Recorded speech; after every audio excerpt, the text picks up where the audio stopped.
Hey guys, and welcome back to another Mobile Legends Adventure guide video. For this video guys, we are talking about the artifacts.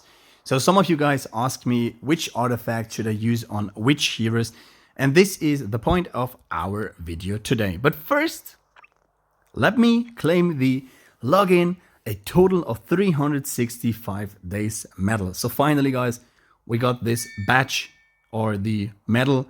And yeah, pretty nice. So 1 year playing this game for now, even though we have stopped. And yeah, let's go into the heroes and into the artifacts. So we have 6 artifacts, guys. So we have Frost Monolith, Horn of Courage, Staff of Europa, Potion of Nature, Dragon Jade, and also Bushido Machidi.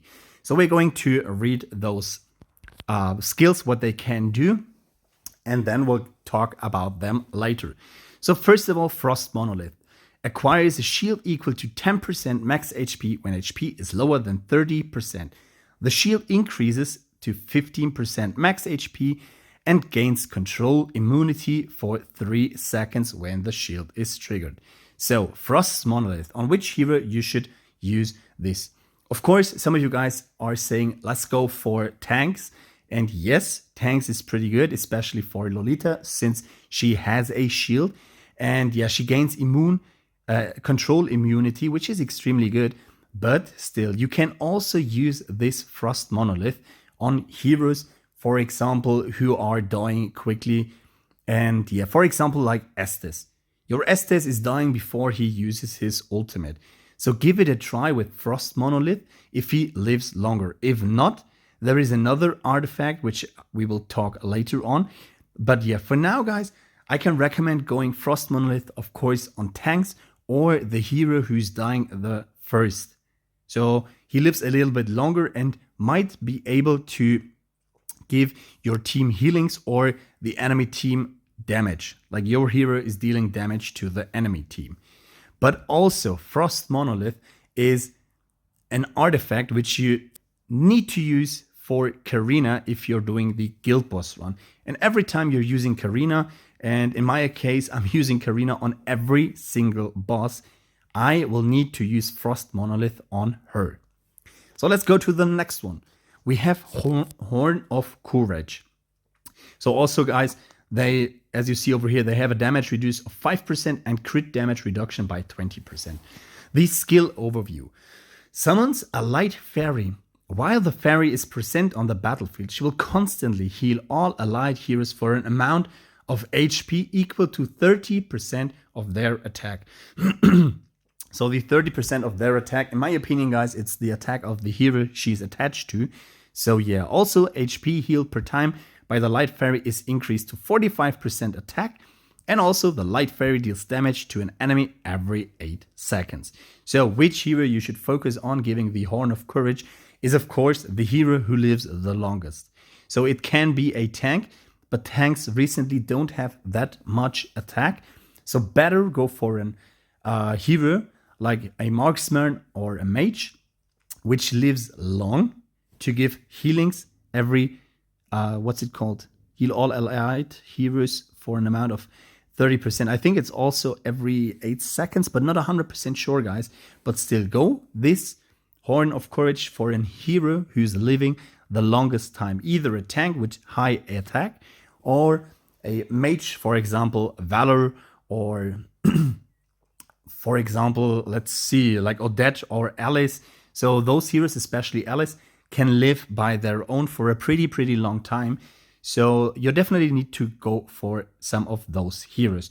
Don't go for a hero like, I don't know, for an assassin who might die at first, because then the hero dies, you won't get any healings. So the next one is Staff of Europa. Crit rate plus 5%, agility plus 10. For every 3 basic attacks, releases a Europa chain that bounces among enemies, dealing damage equal to 60% of the caster's attack, which is increased up to 120%. And also, the Europa chain has a 30% crit rate. So Staff of Europa, of course, you need to go for a damage dealer with this one.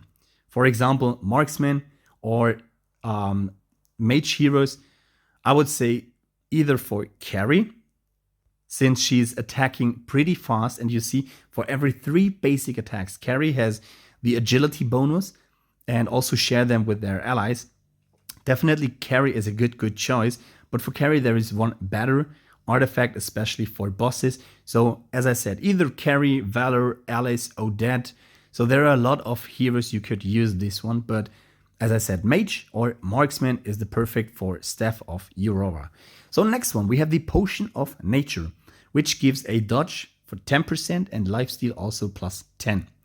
Acquires 80%, 80 points, 80% would be awesome, but acquire 80 points of energy when the battle starts, and the energy acquired when the battle initiates is increased to 120.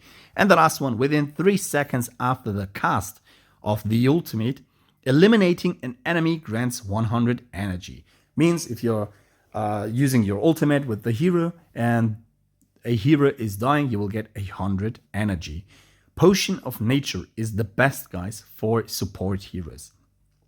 Of course, you cannot tell this is the absolute non-plus-ultra, but you can use this on Estes or on Angela. Angela is a pretty good choice, since when she has full energy, she will share her energy with the hero with the highest battle power and give them 100% energy. So Potion of Nature, in my opinion, you could use it very well on Angela or either on Estes, but also, guys, this is just in my own opinion, guys, you can also use this on mages. For example, I'm always talking about Valor because Valor is a hero who's not as extremely easy to get, but he is easy to get and very useful in early games because you can buy him on the Brawl Arena shop. So Potion of Nature definitely, as I said, support heroes are the best one for Potion of Nature, but also mages to get more damage done. But overall, go for support.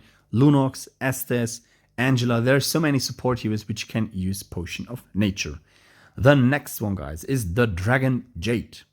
The Dragon Jade damage increased by plus 4%, and HP is increased by 8%. Heroes gain 1.5% attack every time they cast their skill or land a basic attack. This effect can be stacked up to 10 times. Each stack increases attack by 2%, and the last one, when the damage increase of Dragon Jade reaches the upper limit, which means 10 times, the hero deals extra 20% damage when dealing damage to enemies. So Dragon Jade, especially for boss, is absolutely the best on carry. There is no other hero you should use Dragon Jade, especially on the bosses, but carry is extremely good since she has a lot of agility.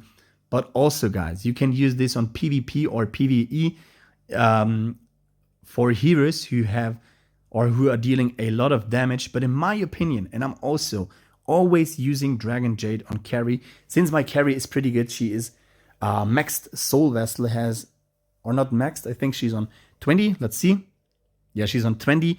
But also, as you see, the equipment is on max. So I'm always using this on carry since she has the most damage. But also, as I said, you can use those on mages with a lot of attack and also a lot of agility to get the bonus at, yeah, early stage, to call it like this. So Dragon Jade, but yeah, for boss, Dragon Jade, always carry, or a hero if you don't have carry, a hero with a lot of agility. For example, Leslie. Sometimes people using Leslie on the boss fight since she's pretty good there. And also Kagura, guys. The best choice is Kagura, since also this will cast on the Shikigamis of her. So Kagura for Dragon Jade, there is one boss, I think it's Gord. Yes, on Gord, Dragon Jade is the best on Kagura. She will deal more damage to the boss instead of Karina. So, and the last one, guys, is Bushido Machidi. It will give us dodge 7% and attack 5%. Skill overview: for each basic attack, the caster steals a shield equal to 1% of their attack from the target, stacking up to 5 times, so which means 5% shield. In the meantime, the caster's basic attack deals extra damage equal to 15% of their attack. Next one, the shield stolen from the target is increased to 2%. And also basic attack offers 10% lifesteal if the caster's HP is lower than 50%. So the lifesteal one we haven't unlocked because on level 5 we haven't gotten so far, but the lifesteal will be extremely good and viable for also, let's call it, mages, guys. Especially, guys, I'm always talking about them heroes. For example, Alice. Because she will get a shield when she attacks, stacking up to 5 times. And also will deal damage. And Alice can also immobilize enemy heroes and then attack them, get a shield, and also which will offer lifesteal. The shield can increase to 10%. However, guys, Bushido Machidi can also be used on heroes. For example, on the Guild Bosse, there is the Statue Shocker. The Statue Shocker will also attack, I think, the lowest HP hero. So you have 5 heroes. Let's jump into the Guild Bosse and show it there. So there is the Guild Bosse. This is my lineup I'm using for this Guild Bosse, guys. But still, however, sometimes on the Statue Shocker, this would be my formation. And as you see over here, the Angela, which is on level 6 or 6 red star. Sorry, on 6 star. On level 322, 6 star. So the Statue Shocker will attack her definitely. And if you use Bushido Machidi, she won't die. In this case, your Karina will have the 20% dodge. The 20% dodge per hero, which means 100% dodge. So your heroes, if you're using this lineup for the Statue Shocker, will survive and the heroes won't die. So the Bushido Machidi, you can also use this just for example on this Guild Bosse. And yeah, also guys, the Potion of Nature, I don't know exactly why it is working like this, but the Lizard King, if you're going for the Lizard King, this would be my formation. You have to put, I don't know why, but this is what I saw, or not saw, this is my own experience, guys. You have to put Potion of Nature on Harley. And of course, over here, you could go for this one. The Potion of Nature, guys, I don't know why, but Harley will do, not Harley, but the highest CP hero, which would be in my case, over here, Carry, will do extremely good damage. I have reached 1.2 billion damage, guys. So I don't know why it is like this, but you have to put this Potion of Nature to Harley. And there is one more thing to do with the artifacts. I can show you this in the fight. So just for example, put out Harley, put in Clint. I want to show you this, guys, because there is one more usage of the artifact. So there is my Clint in front. There he is. So let's put it. So the Horn of Courage, guys. Let's put it over here. Just for showing, guys. Quick equip. Let's put Clint in front and also... Wait. Clint over here. Wait. This one. And this one. So we won't skip. Let's go for it one time. Just for example. You will see. Okay, this was a little bit fast. But to tell you that there is one Guild Bosse. It's the... I think it's from yesterday. I don't know exactly know the name, but he's blasting like melee heroes are recommended. But if you're using this lineup, I will show you this. Even though you can deal damage with ranged heroes, for example, you always want Carry in your team, so don't switch it up. But your hero over here, Clint, will be pushed down or will be pushed up with the Horn of Courage. You will see it now. So Clint is there. And now he is getting pushed down. This is what you don't want to happen on the Guild Bosse, guys. So now let's see. He's getting pushed up. And this is what you are looking for. So the Horn of Courage will either, because of the fairy, it will either push up or down. And especially on the Guild Bosse, the Horn of Courage has another usage, which is to push up. So your hero is out of the radius of the Guild Bosse and won't get attacked, and you can win the battle, or not win the battle, but you can deal more damage, guys. And yeah, that's almost it for this guide, guys. So this is what I can recommend you going for this on the artifacts, guys. And yeah, as always, I hope this video would help you a little bit out on how to use the artifacts. And yeah, as always, guys, feel free to like, subscribe, and also comment down into the sections. And I hope to see you on the next one. Bye bye, guys.